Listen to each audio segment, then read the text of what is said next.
Ayo kita mulai. Assalamualaikum warahmatullahi wabarakatuh. Waalaikumsalam warahmatullahi Pertama, saya wabarakatuh. akan terima kasih kepada Bapak Ibu yang telah menyediakan waktunya untuk hadir di acara diseminasi hasil diklat di Damba Bu Entin Kartinah dan Bu Fatimah dari SMK Negeri 6 Kuningan. Saya di sini sebagai moderator akan membagi dua sesi. Yang pertama yaitu sesi penyampaian pengalaman dan materi dari kedua narasumber. Yang kedua yaitu tanya jawab. Sebelum ke situ, mari kita buka dulu acara ini dengan bersama-sama mengucapkan Bismillahirrahmanirrahim. Bismillahirrahmanirrahim. Ya, selanjutnya langsung saja untuk ke pematerian. Teknisnya nanti Bu Entin terlebih dahulu menyampaikan pematerian dan pengalamannya hasil di Damba. Lalu nanti dilanjutkan dengan Bu Empat, 20 menit saja nanti menyampaikan pematerian, nanti langsung dilanjutkan tanya jawab. Tanya jawabnya langsung saja untuk kedua narasumber. Nanti kalau Bapak Ibu ada yang mau bertanya, silakan bertanya langsung, nanti tunjukkan mau bertanya ke Bu Entin atau ke Bu Empat. Seperti itu ya, bisa dipahami. Oke, yang pertama saya persilakan untuk Bu Entin untuk menyampaikan materinya. Kepada Bu Entin saya persilakan.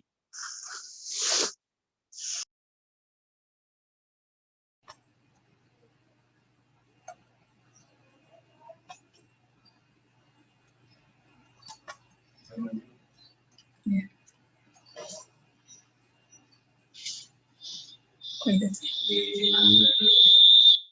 Oh, kok ini gini? Kemana ini? Udah mulai? Assalamualaikum warahmatullahi ta'ala wabarakatuh.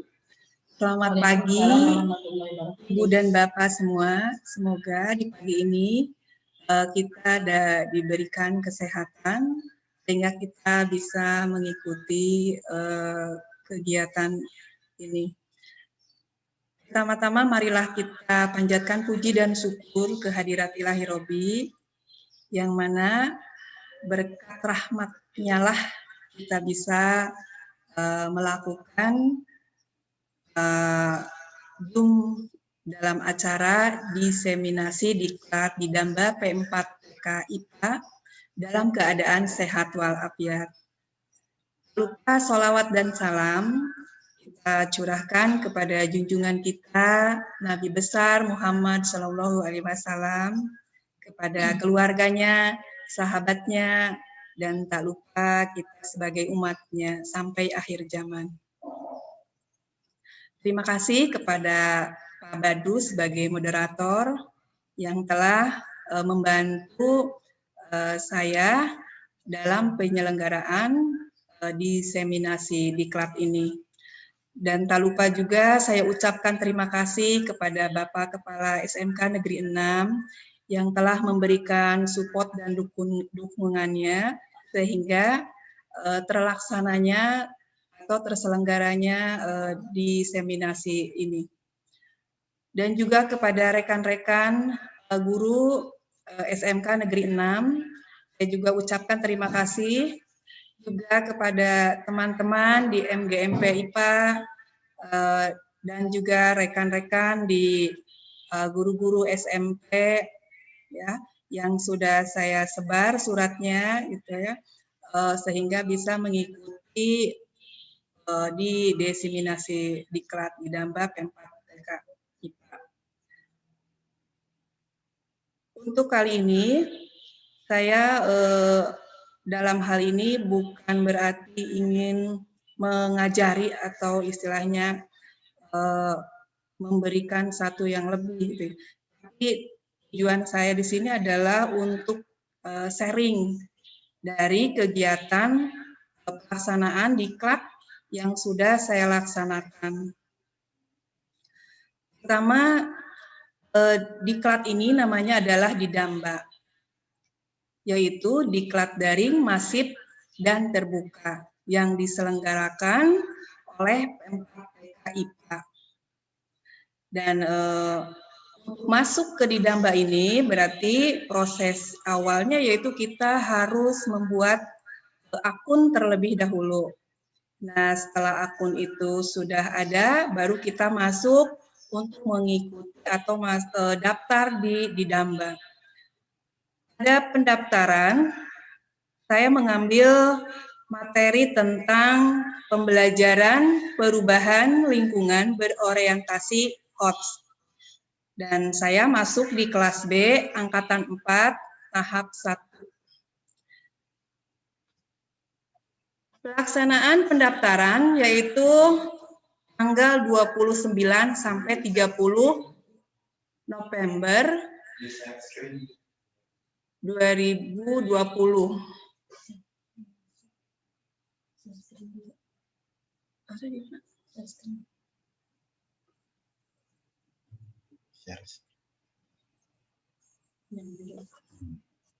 Klik.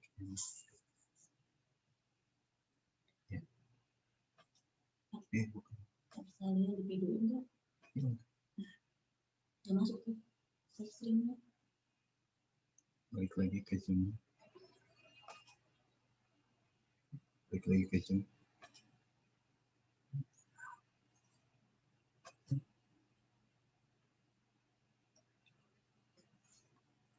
Lanjutin aja.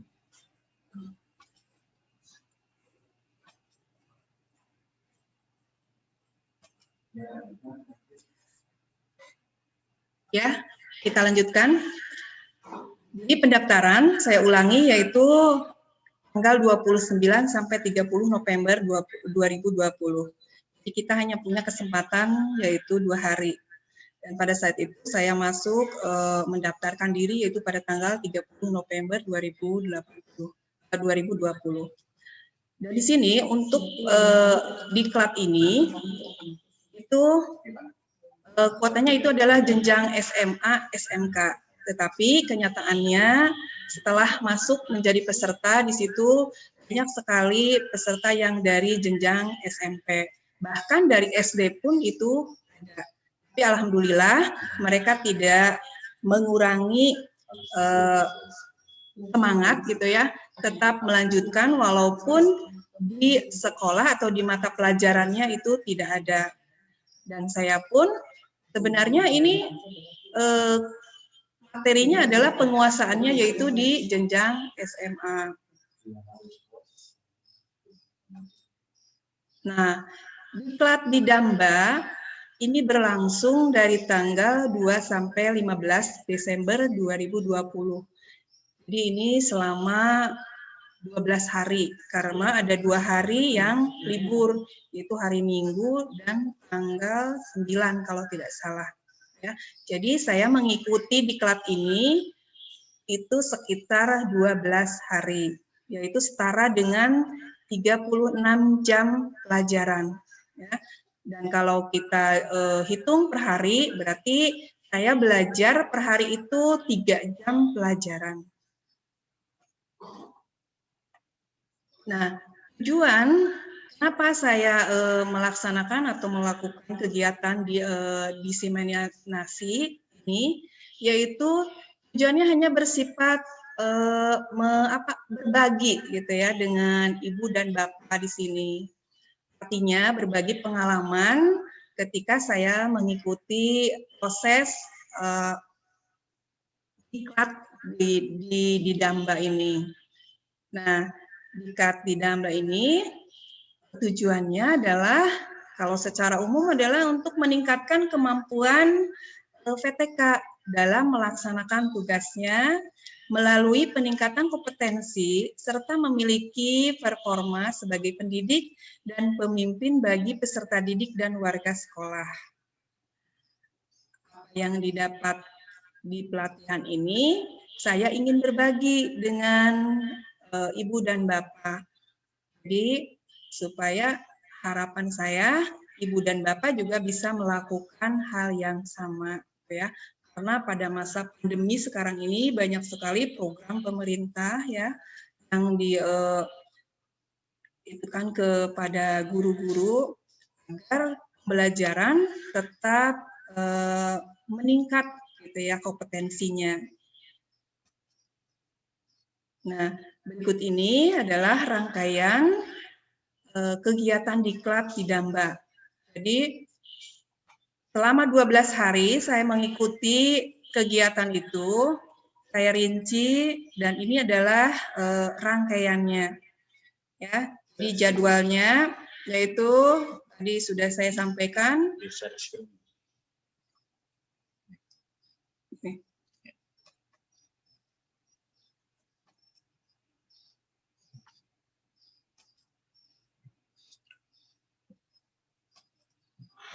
Nih, ada nggak? Ya. Dari sini saya paparkan dari rangkaian kegiatannya.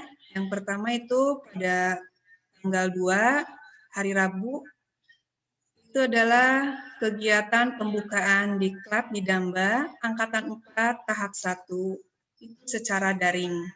Dan di sini ada tautannya. Ya. Dan ini diikut oleh seluruh peserta di Damba dari berbagai jurusan, artinya dari perbedaan materi. Ya.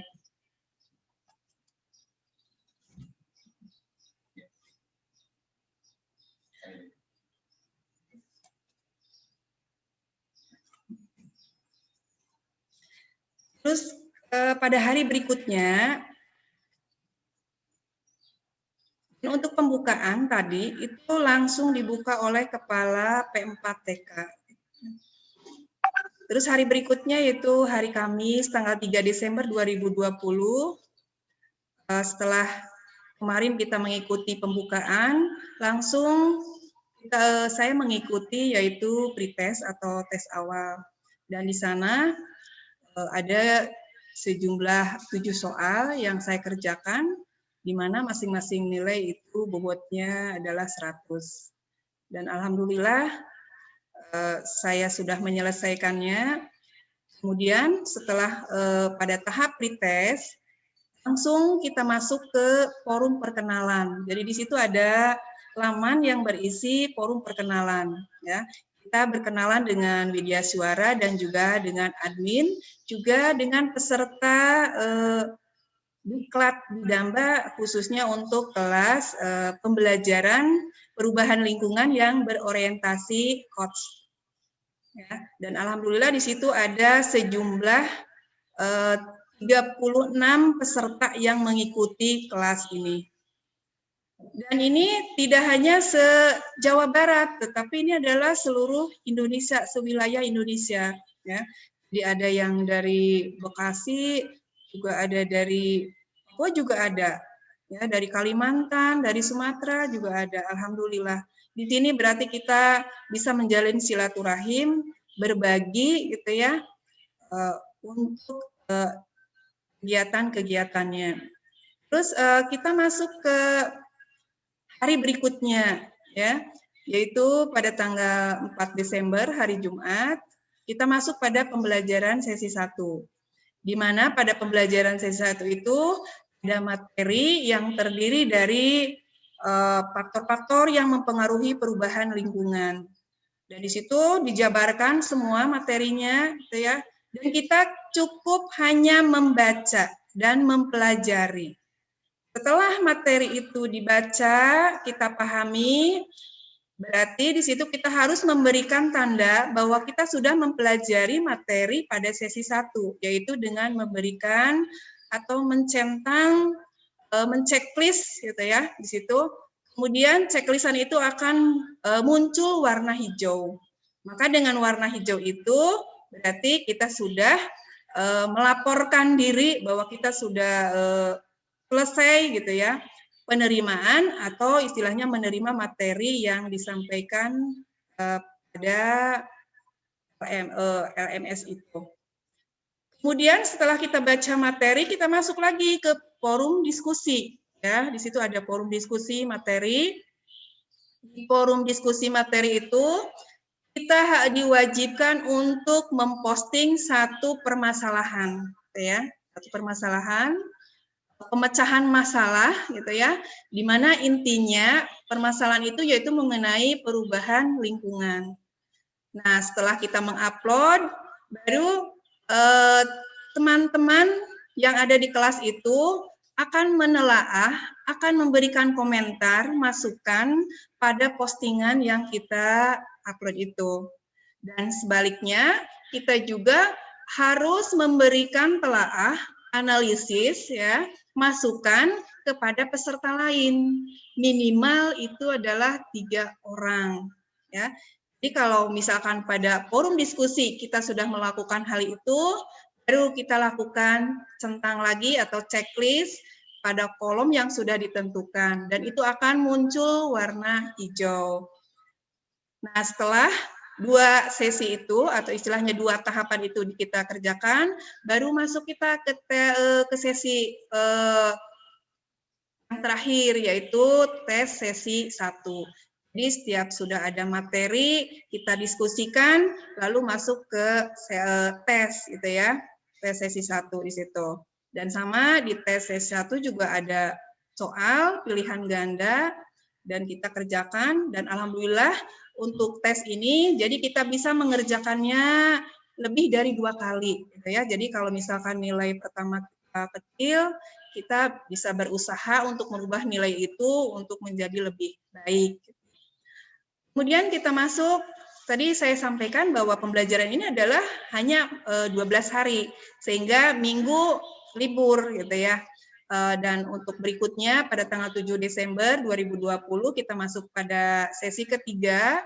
Nah, di sini di hari pembelajaran sesi ketiga ya, ini adalah materi yang pokok gitu ya, materi yang pokok di sini, yaitu pertama adalah materi pembelajaran dan penilaian berorientasi HOT. Kalau saya menyampaikan tentang materi, saya yakin dan percaya kepada Ibu dan Bapak bahwa untuk materi tentang penilaian pembelajaran berorientasi HOT itu sudah paham semua, gitu ya. Hanya saja di sini difokuskannya yaitu pada materi tentang perubahan lingkungan. Tetapi kalau kita gabungkan dengan pelajaran-pelajaran lain, itu untuk pembuatannya itu adalah sama caranya atau poin-poinnya gitu. Hanya yang membedakan adalah mata pelajarannya saja. Nah, terus kemudian di situ ada pembelajaran tentang HOTS gitu ya. Terus juga ada PowerPoint tentang pembelajaran berorientasi HOT. Terus juga ada penilaian HOTS dalam tes PISA, terus format pengembangan soal, ya, format pengembangan RPP. Di sini kalau kita sudah membuat format pembelajaran pembuatan soal, maka lalu kita ditugaskan untuk pembuatan RPP, tapi itu nanti di tahap keempat, gitu ya. Setelah kita membuat format dan penilaian, gitu, lalu kita upload soal yang sudah kita buat, dan soal itu sudah jelas harus berorientasi HOT. Kemudian kita upload di sesi diskusi, gitu ya, di kolom diskusi. Nah, dari situ teman-teman peserta yang lain langsung memberikan komentar dan masukan kelebihan dan kekurangan dari soal yang sudah saya buat itu. Dan alhamdulillah yang kemarin karena saya juga ini adalah sebagai pengalaman pertama gitu ya, masuk di kelas secara daring gitu ya. Terus kita sering komunikasi dengan peserta-peserta yang lain. Makanya untuk materi atau istilahnya untuk pembuatan soal ya ada banyak kekurangannya. Dan alhamdulillah ternyata kekurangannya bisa kita perbaiki. Terus di sesi berikutnya itu sesi keempat ya, pembelajaran sesi keempat itu saya laksanakan tanggal 9 sampai 10 Desember. Nah, di sesi 4 ini kita belajar tentang pengembangan RPP ya, di mana yang namanya RPP kan itu sudah tidak asing lagi buat kita sebagai guru gitu ya. Tapi ternyata di sini ada perbedaan karena RPP-nya harus berorientasi KOT. Nah, di situ juga ada formatnya yang sudah ditentukan dan kita harus mengikut ya ketika kita membuat gitu RPP, jadi harus formatnya sudah ditentukan. Kemudian setelah kita buat RPP tersebut sudah jadi ya, kita langsung masukkan ya, kita upload di kolom diskusi gitu ya. Maka di sini kita masuk ke kolom diskusi pengembangan RPP. Begitu juga sama dengan penilaian atau istilahnya pada tahap pembuatan soal HOTS gitu ya. Jadi ada masukan, ada saran gitu ya dari teman-teman peserta yang lain gitu ya. Nah, setelah RPP tersebut gitu ya ada masukan gitu diberikan untuk perbaikannya, kita rubah RPP tersebut ya. Jadi ketika kita diberikan masukan itu si RPP jangan sampai istilahnya tidak dirubah sama sekali, tetapi harus ada perubahan. Karena nanti di sesi berikutnya RPP tersebut itu dalam tahap final ya, jadi harus di-upload, disetorkan atau dilaporkan ke pihak ini diklat gitu ya. Nah, kemudian setelah diskusi pada pengembangan RPP masuk lagi ke diskusi sosialisasi di MGMP ya. Nah, itu namanya di MGMP, tetapi itu ternyata pelaksanaannya adalah kita diskusi dengan peserta teman-teman peserta yang masih di kelas perubahan lingkungan yang berorientasi HOT gitu ya. Jadi itu adalah diskusi di MGMP itu adalah diskusi yang paling menentukan bahwa untuk perubahan atau pembuatan soal itu harus begini gitu ya. Yang baiknya adalah seperti ini dan juga untuk pembuatan RPP-nya juga harus seperti ini. Terus kemudian pada tahap berikutnya yaitu umpan balik ya, akhir sesi 4 ya, umpan balik. Jadi di sini ada kuesioner yang harus kita isi ya, di situ ada jadi ketika kita mengikuti diklat ini gitu ya, ada sesi istilahnya kekurangan, kelebihannya itu harus kita sampaikan setelah kita mempelajari sesi-sesi yang sudah kita lalui, yaitu pada sesi 1, sesi 2, sampai sesi 4 tersebut. Kita harus memberikan masukan-masukan kepada pihak diklat itu. Terus berikutnya yaitu masuk pada sesi tes sesi 4 ya. Jadi dari setelah kita mengembangkan RPP gitu ya, mendiskusikannya, lalu kita melakukan tes akhir ya, gitu. Sama, itu juga bentuknya tes akhir itu adalah pilihan ganda. Nah, terus berikutnya adalah sesi penutup ya, dan saya laksanakan tanggal 11 sampai 15 Desember. Nah, di sesi penutup itu ada evaluasi fasilitator ya. Jadi kita memberikan penilaian terhadap fasilitator. Terus ada evaluasi penyelenggara. Kita memberikan penilaian juga kepada penyelenggara diklat di Damba. Di situ juga ada cantum daftar pustaka. Nah, terus tugas yang berikutnya yaitu penguploadan tugas RPP yang sudah final. Artinya adalah RPP yang sudah disepakati, gitu ya, yang sudah disepakati, sudah ada masukan-masukan dari peserta-peserta yang lain. Juga penguploadan tugas soal HOTS. Tapi ini kalau penguploadan ini adalah langsung ke pihak diklat. Ya. Terus juga ada pembuatan video testimoni dan alhamdulillah sudah saya laksanakan testimoninya. Ya. Terus ada penguploadan rencana diseminasi. Jadi sebelum saya melaksanakan diseminasi ini, saya membuat perencanaan dulu. Dan perencanaan itu harus dilaporkan terlebih dahulu ke KPK. Nah, setelah itu, dan ini adalah kegiatan saya yang terakhir, yaitu pelaksanaan diseminasi. Karena ini adalah satu kegiatan yang terakhir dan wajib harus dilaksanakan, gitu ya, karena ini akan mendukung pada kegiatan diklat tahap kedua.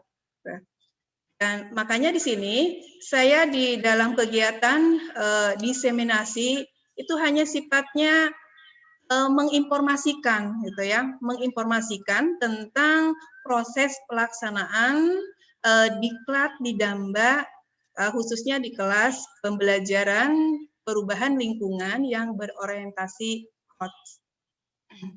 Dan untuk materi-materinya, untuk materi-materi yang tadi sudah disampaikan, gitu ya, itu saya tidak bisa memaparkan secara panjang lebar. Nanti kita buka saja di sesi tanya jawab.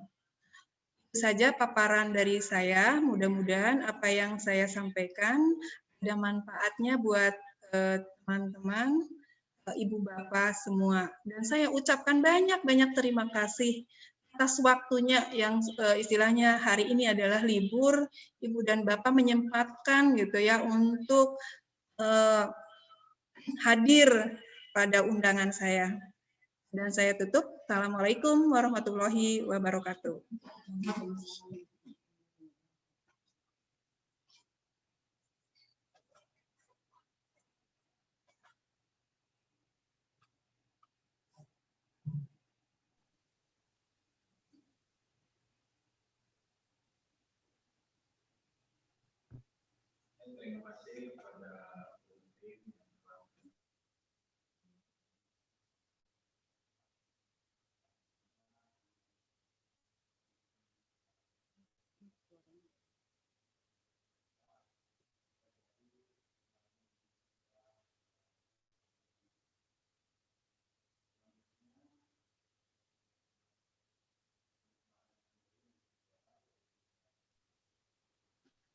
Tidak ada suaranya.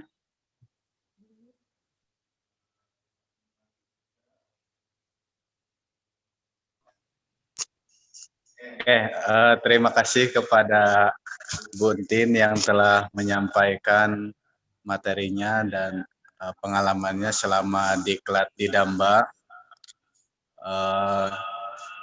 Semoga pengalamannya bisa berguna untuk kita. Suatu saat kita mengikuti diklat yang serupa, kita bisa mengambil hal-hal yang baik yang telah dialami oleh Bu Buntin. Yang selanjutnya yaitu pemaparan materi yang sama, juga pengalaman diklat di Damba dari Bu Fatimah. Kepada Bu Fatimah saya persilahkan. Bismillahirrahmanirrahim. Assalamualaikum warahmatullahi wabarakatuh. Waalaikumsalam warahmatullahi wabarakatuh. Alhamdulillah, Hirabbil Alamin. Kita panjatkan puji syukur kehadirat Allah Subhanahu wa Ta'ala yang telah memberikan kenikmatan kepada kita semua sehingga kita bisa berkumpul di tempat ini. Selawat beserta salamnya semoga tetap tercurah dan terlimpahkan kepada Nabi besar Muhammad SAW, kepada keluarganya, kepada sahabatnya, dan kita sebagai umatnya sampai akhir zaman. Terima kasih kepada Bapak Kepala Sekolah SMK Negeri 6 Kuningan, Bapak Haji Rosidin, yang telah mengizinkan kita melaksanakan diseminasi saat ini. Terima kasih juga kepada Bapak Ibu semua yang telah meluangkan waktunya di hari libur ini untuk ikut berpartisipasi, kita sharing pendapat di acara diseminasi ini. Mungkin saya tidak panjang lebar menerangkan tentang diseminasi ya, gambarannya seperti apa, karena tadi sudah dijelaskan secara tuntas dan gamblang sama Bu Entin, bagaimana prosesnya dari mulai tanggal. Mohon maaf Bu, suaranya kecil, nggak kedengeran.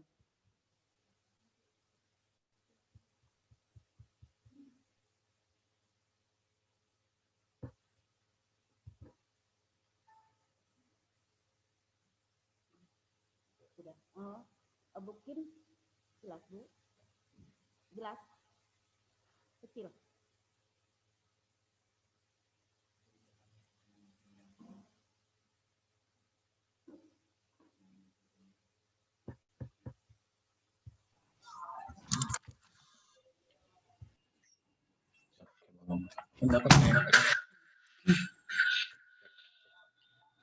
Dengaran Ibu Bapak? Oh ya, terima kasih. Udah.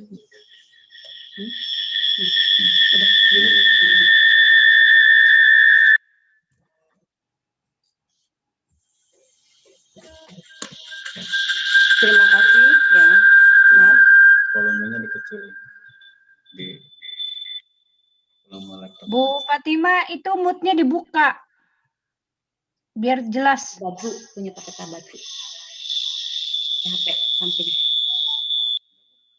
Dimatiin Ini siapa ya? yang ini speakernya. Ini udah sampai habis. Stop. Kedengaran Bu? Kedengaran? Ya. Terima kasih. Mungkin ini kesalahan teknis, maklum kalau namanya Zoom meeting itu karena kita pakai alat bantu, berarti semuanya harus terkondisikan. Mohon maaf bila mungkin kita banyak karena masih belajar ya, gitu. Ini pertama kalinya saya mengadakan mungkin diseminasi. Terima kasih, kita lanjutkan kepada Bapak Ibu semua bahwa mungkin saya tidak akan menjelaskan secara gamblang proses apa sih ya, mungkin diklat didambanya dari mulai awal sampai akhir, karena tadi sudah diterangkan sama Bu Entin ya, mulai dari tanggal 2 sampai tanggal 15. Cuma mungkin di sini karena kita mengampu kelas yang berbeda ya. Kalau Bu Entin itu mengampu atau kelasnya itu materi hot ya, pembelajaran tentang hot. Kalau saya sendiri karena saya basically-nya atau guru fisika, berarti saya mengambil kelasnya fluida. Di sini kelasnya fluidanya SMA ya Bu ya.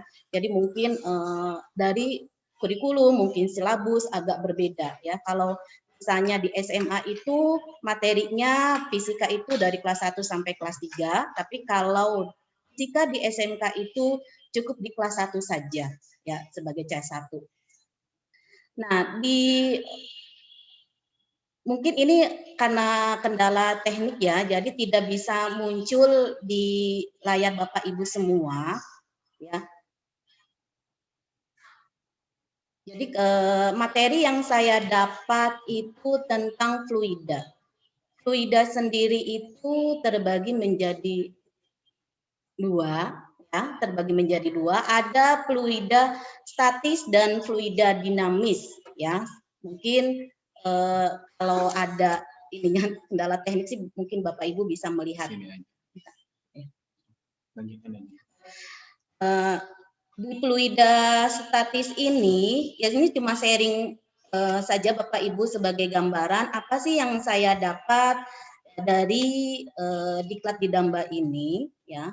Seperti ini, karena mungkin kalau secara materi Bapak Ibu bisa mengambil sumbernya jadi dari beberapa jenis ya, maksudnya bisa jadi buku paket yang ada di perpustakaan, bisa mengambil materinya dari Google atau misalnya mungkin dari kita seminar MGMP atau mungkin sumber yang lainnya. Tapi khusus di Didamba ini materi yang mungkin saya dapatkan itu seperti ini ya.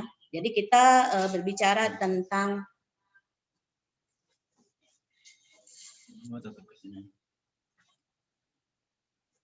gerakannya.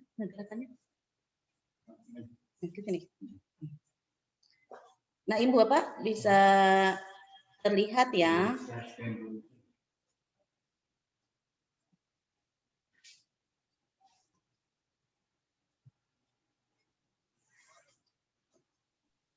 Mungkin untuk materinya dilihat di share screen Bu Entin.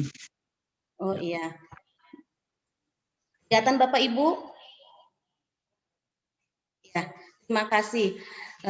Ini contohnya ya dari materi Didamba.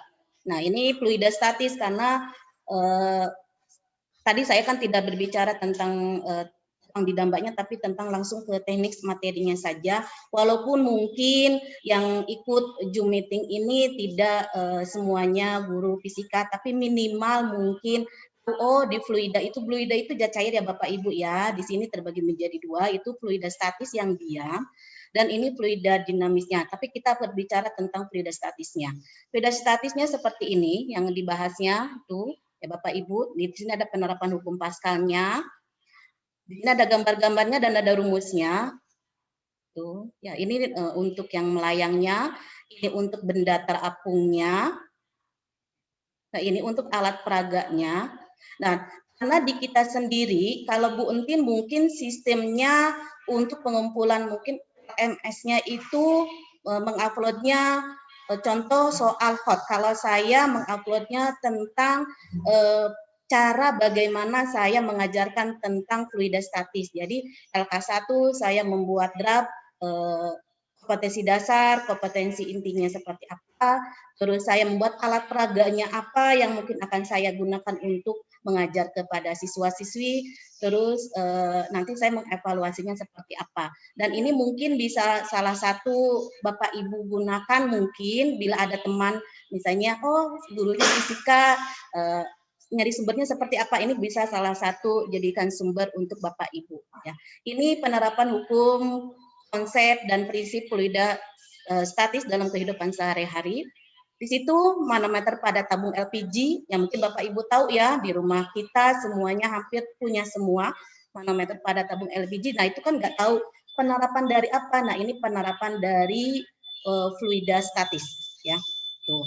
Terus ada manometer pada tabung oksigen. Mungkin di rumah sakit biasanya yang punya penyakit jantung biasanya punten yang suka menggunakan alat seperti ini. Terus manometer pada tabung kompresor. Ini biasanya ada di bengkel ya karena kita ada jurusan TKRO itu berarti teknik kendaraan ringan otomotif. Nah, alat ini kita biasa gunakan. Nah, ini namanya barometer raksa dan barometer klasiknya. Bapak Ibu, ada barometer pengukur tekanan atmosfer. Jadi kadang di kita itu ada udara, maksudnya yang terlihat dan tidak terlihat, maksudnya kan ada berpengaruhnya. Mungkin kadang secara kasat mata sih, kok ada tekanan itu berpengaruh ya. Tekanan itu atmosfer itu sangat berpengaruh terhadap perhitungan untuk di fisikanya sendiri. Nah ini dinding waduk dibuat menyerupai piramid untuk menahan tekanan hidrostatik yang sangat besar dari tampungan air. Nah, karena kita untuk guru-guru fisika atau mungkin teknik yang digunakan oleh yang membangun waduk ya Bu ya, itu kan harus ada tekniknya gimana caranya supaya waduk itu tidak langsung cepat bocor atau misalnya bisa menahan kapasitas air yang jumlahnya sangat besar. Nah itu menggunakan penerapan dari hukum fluida statis. Nah di sini ada hukum penerapan hukum Pascal, mungkin ini adanya di bengkel-bengkel ya, di bengkel resmi. Di kita juga di SMK 6 alhamdulillah ada, walaupun mungkin saat ini karena lagi pandemi jadi alatnya tidak digunakan.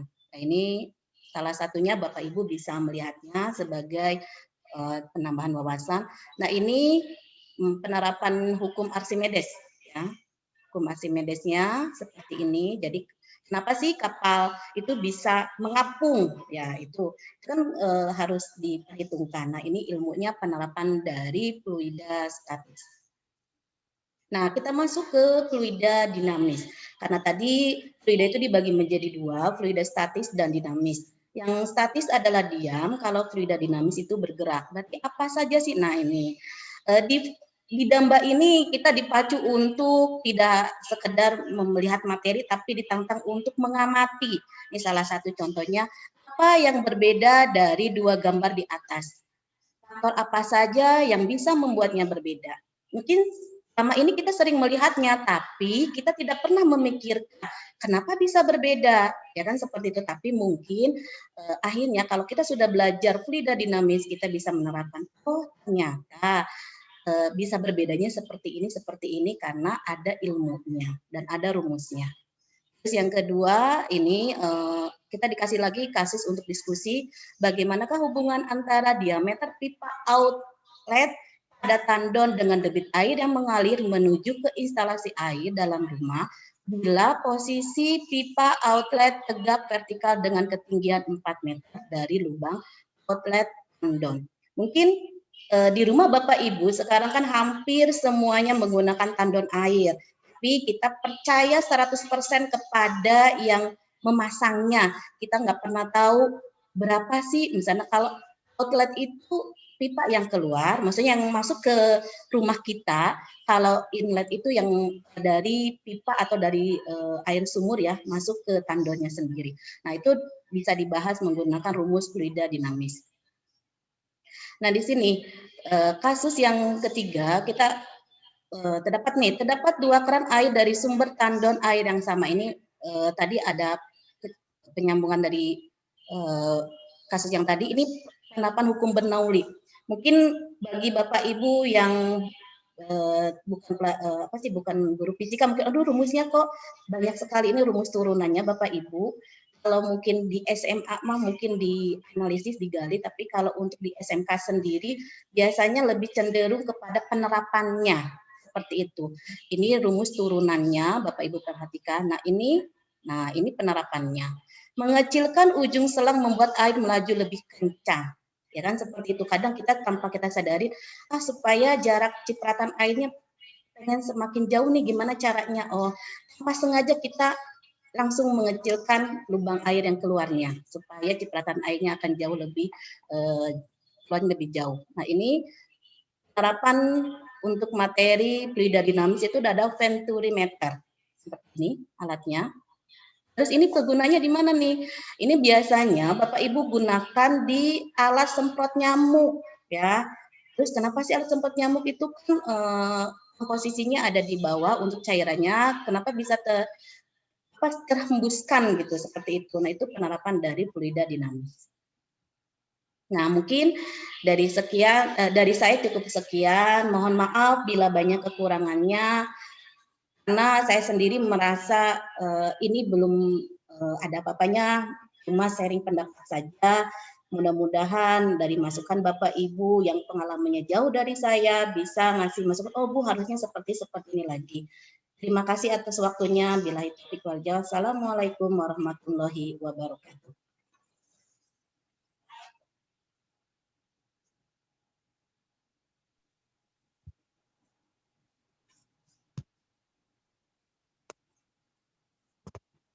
Ya, terima kasih kepada Bu Fatimah yang telah menyampaikan pengalaman dan materinya yang didapat pada diklat di Damba. Ternyata materi-materinya itu sangat dekat dengan kehidupan kita. Oke, untuk selanjutnya yaitu sesi kedua tanya jawab. Silakan bagi Bapak Ibu kalau punya pertanyaan mengenai kedua materi yang telah disampaikan, ya akan langsung open mic saja berbicara, ingin bertanya ke siapa nanti langsung dijawab oleh pemateri. Saya persilakan kepada Bapak Ibu untuk bertanya.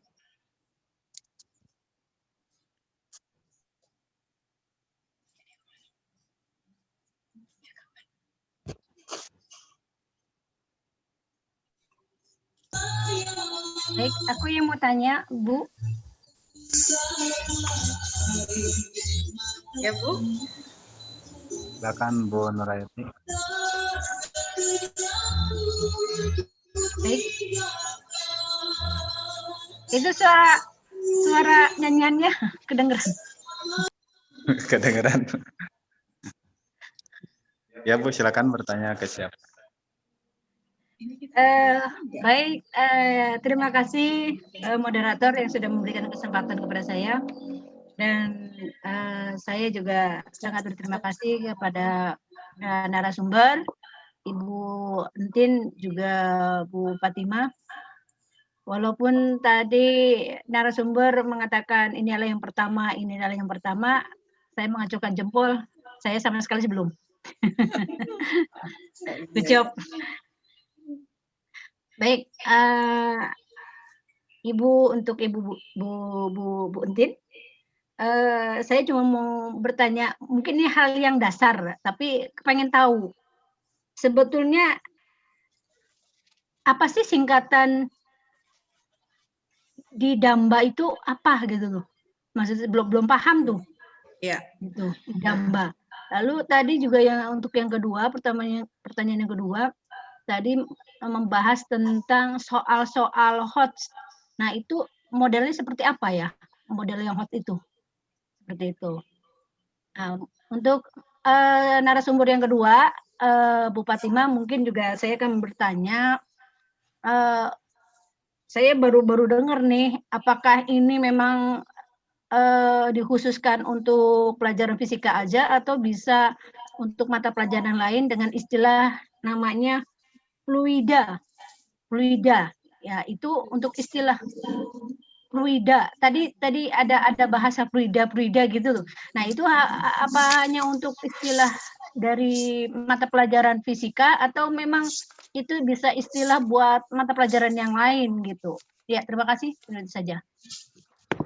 Oke. Pertanyaan kepada dua narasumber. Yang pertama untuk Bu Entin, apa sih singkatan dari Didamba? Dan contoh soal-soal HOTS itu modelnya seperti apa? Nah, untuk Bu Empat, pertanyaannya adalah apakah istilah dari fluida itu ada di pelajaran lain atau di fisika saja? Saya beri kesempatan dulu untuk Bu Entin untuk menjawab pertanyaan dari Bu Nurhayati. Silakan Bu Entin. Ya. Terima kasih pada Bu Nurhayati yang telah menyampaikan pertanyaannya dan saya akan jawab. Yang pertama, pertanyaan pertama, apa itu singkatan dari Didamba? Ya, Didamba itu adalah diklat, daring, masif, dan buka. Daring, masif, dan buka. Itu adalah Didamba. Dan penyelenggaranya itu adalah dari P4TK. Nah, di sini di kelas saya itu kan membahas tentang soal yang berorientasi HOTS dan RPP yang berorientasi HOT. Nah, HOT sendiri itu artinya adalah kalau kita lihat itu adalah bagian dari bahasa Inggris ya. HOTS itu adalah higher order thinking skill, gitu ya. Jadi higher order thinking skill itu adalah arti HOT sendiri. Dimana artinya adalah jadi kalau dalam pembelajaran atau pembuatan soal dan RPP itu adalah melibatkan sekelompok aktivitas mental gitu ya, elaboratif atau istilahnya soal yang membutuhkan pemaparan gitu ya, pemaparan di mana di dalamnya itu memerlukan penilaian yang berbeda dan analisis situasi yang kompleks berdasarkan serangkaian kriteria. Jadi di sini intinya bahwa soal itu harus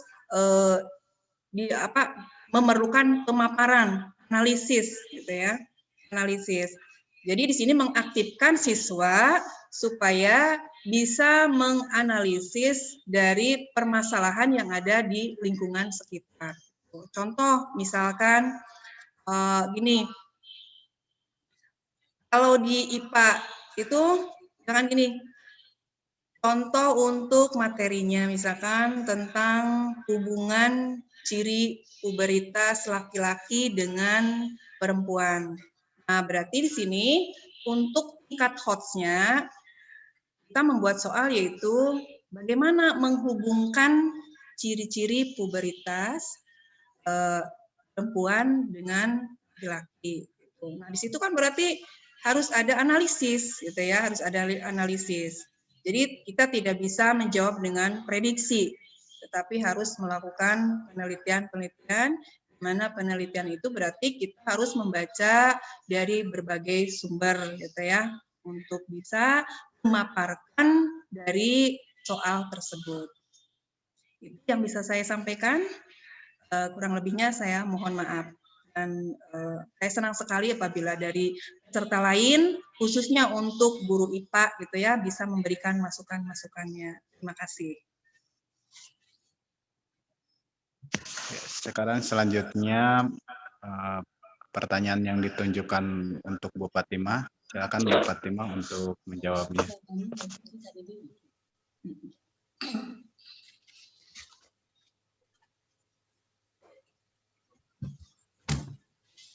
Oh iya, tadi pertanyaan dari Bu Dede, apakah fluida itu adanya di pelajaran fisika saja ya Bu ya? Seperti itu.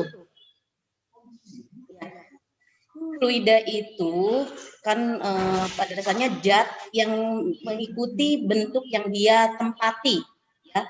Wujud zat itu pada dasarnya ada 3 Bu. Wujud zat ada 3. Ada zat padat, air, dan gas. Jadi yang kategori masuk ke wujud fluida itu 2, cair sama gas. Ya, jadi di sini kenapa? Kenapa Bu? Enggak. Jadi fluida itu kan itu tadi zat atau benda yang mengikuti tempat yang dia tempati. Jadi misalnya air kan zat cair ya Bu ya. Kan dia kalau misalnya adanya di kaleng misalnya, berarti bentuknya kayak seperti kaleng. Terus kalau gas juga kan sama, tapi kalau zat padat kan tidak. Jadi ini materi yang berbicara tentang zat yang mengikuti tempat yang dia tinggali, yang dia tempati lah, seperti itu. Nah, di sini dibagi menjadi 2. Ada fluida itu berarti kan zat yang itu ya Bu ya, zat cair. Itu statis itu yang diam, misalnya gini, air pada bak kamar mandi atau air pada gelas, posisinya dalam keadaan diam, itu namanya statis. Nah, di situ ada hukumnya, ada tekanan hidrostatis, ada Archimedes di situ. Nah, penerapan ilmunya itu tadi di hukum Pascal itu ada dongkrak controlling, karena pada ruang tertutup tekanan itu akan disebarkan ke semua arah. Jadi kan kalau dongkrak itu kan nggak boleh ada ruang yang terbuka.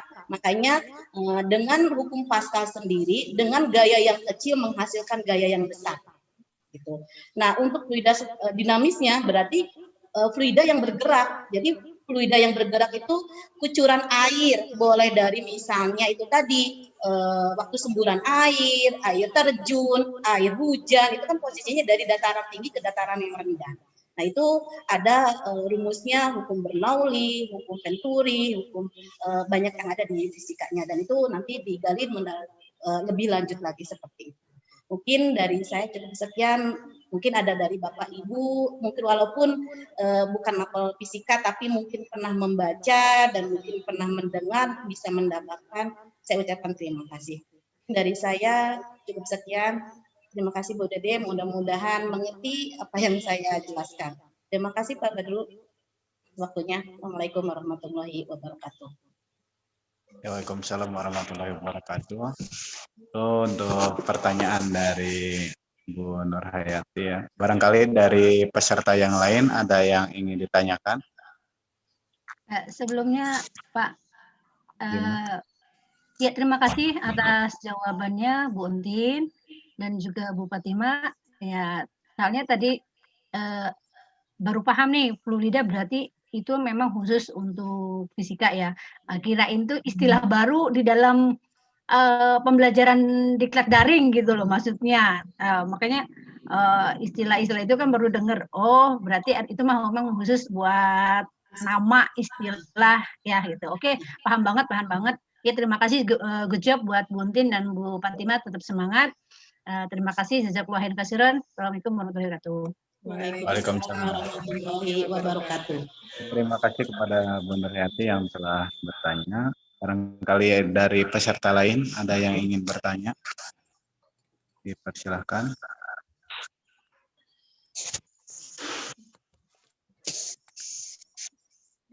Rasa cukup jelas ya, kalau untuk pertanyaan kita bisa nanti dipertanyakan di lain waktu secara pribadi kalau ada yang kurang jelas. Ya, bisa saya simpulkan dari pertanyaan tadi yang diajukan kepada narasumber, Yang pertama apa sih singkatan dari Didamba? Nah, Buntin telah menjelaskan bahwa Didamba itu singkatan D-nya itu diklat, D-nya daring, M-nya masif dan terbuka. Jadi karena masa pandemi ini, diklatnya itu secara daring dan terbuka, seluruh Indonesia bisa mengikuti. Ya. Terus yang kedua, soal-soal HOTS itu Buntin menjelaskan bahwa soal-soal HOTS itu yang menuntut siswa untuk menjawabnya itu harus menganalisis dulu, harus berpikir dulu, baru bisa menjelaskan atau menjawab soal tersebut.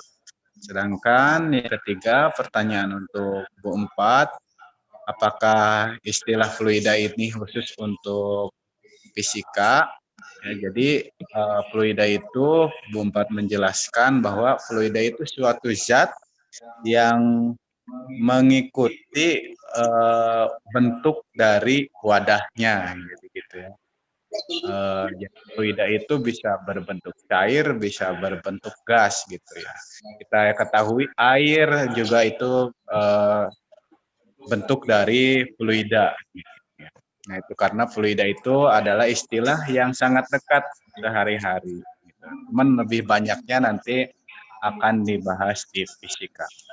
Itu mungkin yang bisa saya simpulkan untuk pertanyaan dari Bu Nurhayati. Ya, sudah terjawab ya Bu ya. Oke, karena sudah jelas dan tidak ada yang bertanya lagi. Semua sesi sudah selesai, kita lanjutkan ke penutup.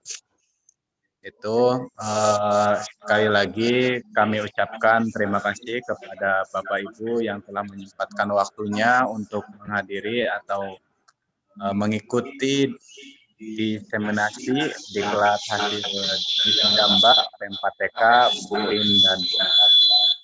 Saya selaku moderator mohon maaf apabila ada kekurangan, banyak sekali kekurangan mungkin dari penyelenggaraan diseminasi ini. Untuk lebihnya saran dan kritik kami terima. Silakan nanti bisa dihubungi saja untuk kekurangan. Terima kasih sekali lagi. Wassalamualaikum warahmatullahi wabarakatuh.